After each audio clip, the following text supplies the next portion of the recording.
Welcome to back to coaching में आपका स्वागत है। आज के वीडियो में 10वीं कक्षा के और हिंदी चैप्टर 2 ईदगाह से जो भी ऑब्जेक्टिव क्वेश्चन बन सकता है वो सभी क्वेश्चन को इस वीडियो में डिस्कस करेंगे, इसीलिए वीडियो को लास्ट तक देखिएगा।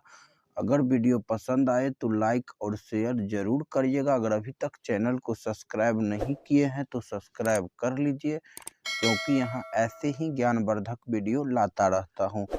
तो चलिए शुरू करते हैं क्वेश्चन नंबर 1 से। क्लियर। क्वेश्चन नंबर 1 दिया गया है, खंजरी किसने ली थी? हामिद, मोहसिन, सम्मी, महमूद। तो इसका राइट आंसर होगा ऑप्शन तीसरा, सम्मी।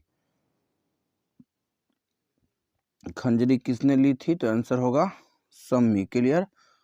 अगला क्वेश्चन दिया गया है, क्वेश्चन नंबर 2, नमाज खत्म होने के बाद लोग क्या कर रहे थे? एक दूसरे से गले मिल रहे थे, ताश खेल रहे थे, या मेले में घूम रहे थे, या एक जगह सभी बैठे थे। तो इसका राइट आंसर होगा ऑप्शन पहला, एक दूसरे से गले मिल रहे थे। नमाज खत्म होने के बाद लोग एक दूसरे से गले मिल रहे थे। क्लियर।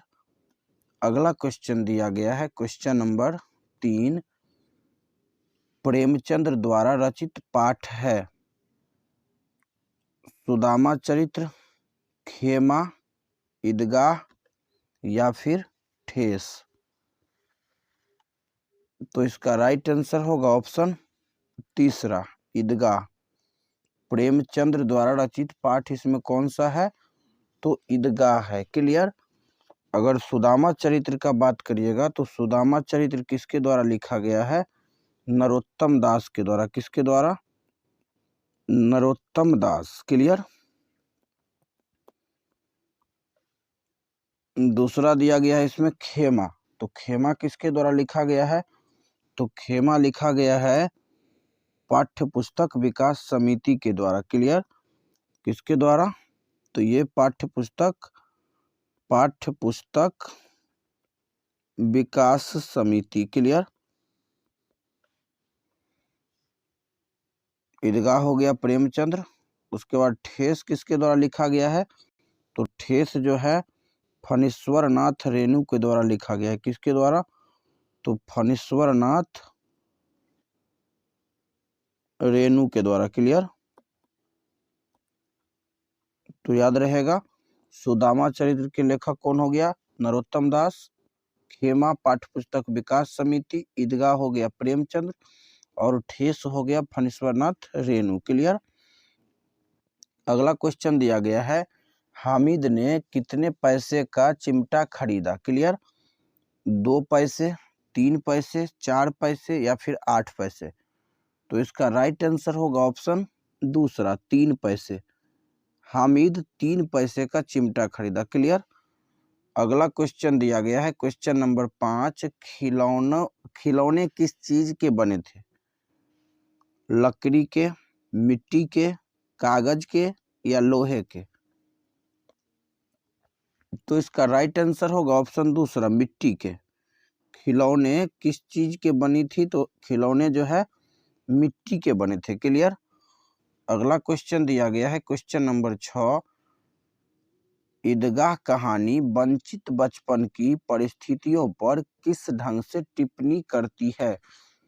मार्मिक ढंग से, या फिर सादगी, बड़बड़, या कौतूहल। तो इसका राइट आंसर होगा ऑप्शन पहला, मार्मिक। ईदगाह कहानी वंचित बचपन की परिस्थितियों पर मार्मिक ढंग से टिप्पणी करती है। क्लियर। अगला क्वेश्चन दिया गया है, क्वेश्चन नंबर 7, कथा सम्राट के नाम से किसे जाना जाता है? प्रेमचंद्र, शिव पूजन सहाय, राम वृक्ष बेनीपुरी, या फिर अरुण कमल। तो इसका राइट आंसर होगा ऑप्शन पहला, प्रेमचंद्र। कथा सम्राट के नाम से प्रेमचंद्र को जाना जाता है। क्लियर। अब देखिए यहाँ पर दिया गया है प्रेमचंद्र, शिव पूजन सहाय, राम वृक्ष बेनीपुरी और दिया गया है अरुण कमल। यहाँ प्रेमचंद्र के द्वारा रचित पाठ कौन सा है? तो प्रेमचंद्र के द्वारा रचित पाठ इसमें ईदगाह है। कौन सा है? तो ईदगाह है। क्लियर, याद रखिएगा। उसके बाद शिव पूजन सिंह सहाय के द्वारा कौन सा पाठ लिखा गया है? तो शिव पूजन सिंह सहाय के द्वारा दीनबंधु निराला लिखा गया है। कौन सा? तो दीनबंधु निराला। क्लियर, दीनबंधु निराला। उसके बाद राम वृक्ष बेनीपुरी, राम वृक्ष बेनीपुरी के द्वारा कौन सा पाठ लिखा गया है? तो राम वृक्ष बेनीपुरी के द्वारा बाल गोविंद भगत लिखा गया है। कौन सा? बाल गोविंद भगत। क्लियर। और अरुण कमल के द्वारा कौन सा पाठ लिखा गया है? तो खुशबू रचते हैं हाथ। कौन सा पाठ? खुशबू रचते हैं हाथ। क्लियर, तो याद रहेगा प्रेमचंद्र के द्वारा हो गया ईदगाह। क्लियर। और शिव पूजन सिंह सहाय के द्वारा कौन सा पाठ हो गया? तो इसके द्वारा रचित पाठ हो गया दीनबंधु निराला। क्लियर, प्रेमचंद्र हो गया ईदगाह के लेखक, शिव पूजन सिंह सहाय हो गए किसका लेखक? तो दीनबंधु निराला के। उसके बाद राम वृक्ष बेनीपुरी हो गए बाल गोविंद भगत के, और अरुण कमल हो गए खुशबू रचते हैं हाथ के। क्लियर। अगला क्वेश्चन दिया गया है क्वेश्चन नंबर 8। महमूद ने कौन सा खिलौना खरीदा?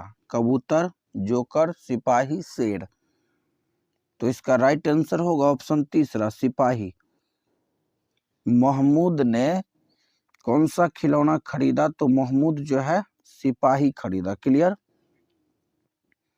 अगला क्वेश्चन दिया गया है कि अभावग्रस्त बच्चे में किस तरह का सोच पैदा करता है, यानी कि अभावग्रस्त जो है वो बच्चे में किस तरह का सोच पैदा करता है?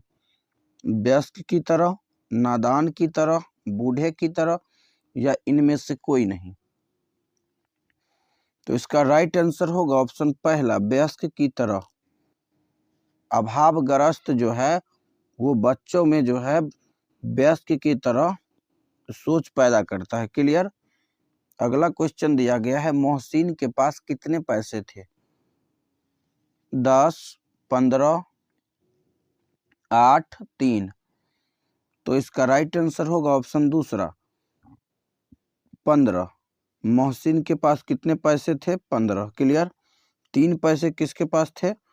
तो हामिद के पास। क्लियर।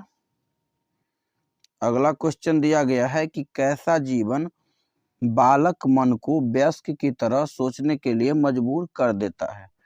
उत्साही, तनावपूर्ण, संपन्न, या फिर अभावग्रस्त। तो इसका राइट आंसर होगा ऑप्शन चौथा, अभावग्रस्त। क्लियर। अभावग्रस्त जीवन बालक मन को वयस्क की तरह सोचने के लिए मजबूर कर देता है। क्लियर। अगला क्वेश्चन दिया गया है क्वेश्चन नंबर 12। हामिद की दादी का नाम था, यानी कि हामिद के दादी का क्या नाम था? शकील, अमीना, रबीना, या फिर सफीना। तो इसका राइट आंसर होगा ऑप्शन दूसरा, अमीना। हामिद के दादी का नाम अमीना। क्लियर। और इसी क्वेश्चन को उल्टा पूछा जाए कि अमीना के पोते का क्या नाम था, तो अमीना के पोते का नाम हो जाएगा हामिद। क्लियर। अगला क्वेश्चन दिया गया है क्वेश्चन नंबर 13। चुनौती बच्चे को कैसा बना देती है? निकम्मा, परिपक्व, आलसी, क्रोधी।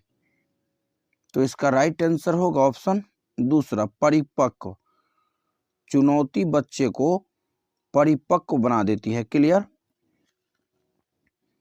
अगला क्वेश्चन दिया गया है क्वेश्चन नंबर 14। मुहर्रम किस तरह का त्योहार है? खुशी का, उमंग का, गम का, या इनमें से कोई नहीं। तो इसका राइट आंसर होगा ऑप्शन तीसरा, गम का।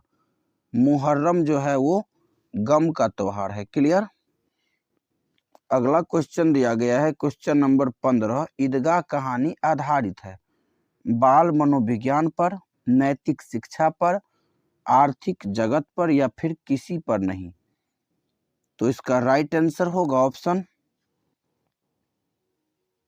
पहला, बाल मनोविज्ञान पर। ईदगाह कहानी जो है बाल मनोविज्ञान पर आधारित है। क्लियर। अगला क्वेश्चन दिया गया है क्वेश्चन नंबर 16। रमजान के कितने दिन बाद ईद का त्योहार आता है? 20 दिन, 30 दिन, 40 दिन या फिर 10 दिन। तो इसका राइट आंसर होगा ऑप्शन दूसरा, 30 दिन। रमजान के 30 दिन के बाद ईद का त्योहार आता है। क्लियर, याद रखिएगा। अगला क्वेश्चन दिया गया है क्वेश्चन नंबर 17। हम खिलौने की जगह अपनी दादी के लिए क्या खरीद कर लाता है? कलम,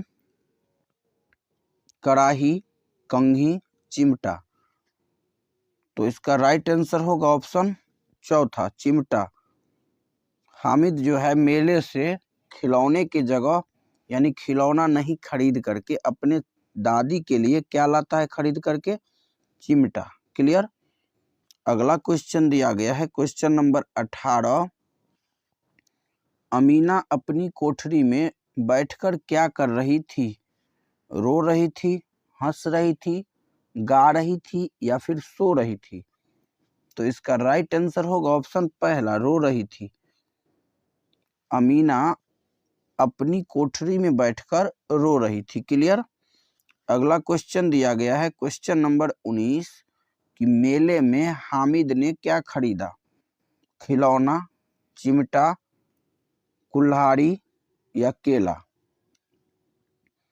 तो इसका राइट आंसर होगा ऑप्शन दूसरा, चिमटा। मेले में हामिद ने क्या खरीदा? तो मेले में हामिद ने चिमटा खरीदा। क्लियर। अगला क्वेश्चन दिया गया है क्वेश्चन नंबर 20। देखिए बहुत इंपॉर्टेंट क्वेश्चन है। ईदगाह कहानी की मुख्य विशेषताएं क्या है?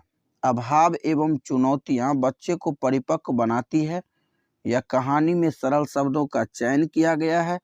कहानी का अंत सुखांत है या इनमें से कोई नहीं।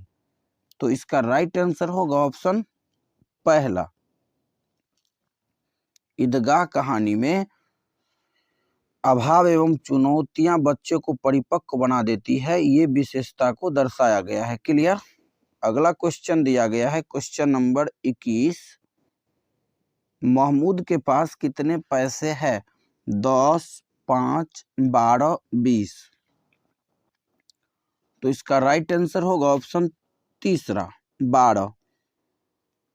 महमूद के पास कितने पैसे हैं? तो महमूद के पास 12 पैसे हैं। क्लियर। अगला क्वेश्चन दिया गया है क्वेश्चन नंबर 22 कि हामिद ने चिमटा खरीदकर और समी ने क्या यानी कि हामिद ने चिमटा खरीदा और समी ने क्या खरीदा। देखिए बहुत अच्छा क्वेश्चन है कि आप सभी को पता होगा कि हामिद के द्वारा चिमटा खरीदा गया। क्लियर। तो समी के द्वारा क्या खरीदा गया? पतंग, जलेबी, खंजरी या फिर समोसा। तो इसका राइट आंसर होगा ऑप्शन तीसरा, खंजरी। हामिद के द्वारा चिमटा खरीदा गया और समी के द्वारा खंजरी खरीदा गया। क्लियर। तो आशा करता हूं कि चैप्टर नंबर 2 जो ईदगाह है, इससे जो भी ऑब्जेक्टिव क्वेश्चन कराया गया है वो आप सभी को पसंद आया होगा। तो वीडियो कैसा लगा कमेंट में ज़रूर बताइएगा। अगर वीडियो पसंद आया हो तो लाइक और शेयर ज़रूर करिएगा। अगर अभी तक चैनल को सब्सक्राइब नहीं किए हैं तो सब्सक्राइब कर लीजिए, क्योंकि यहाँ ऐसे ही चैप्टर नंबर 1 और चैप्टर नंबर 2, अब इसके बाद हम लोग चैप्टर नंबर 3 को अगले वीडियो में डिस्कस करेंगे। क्लियर।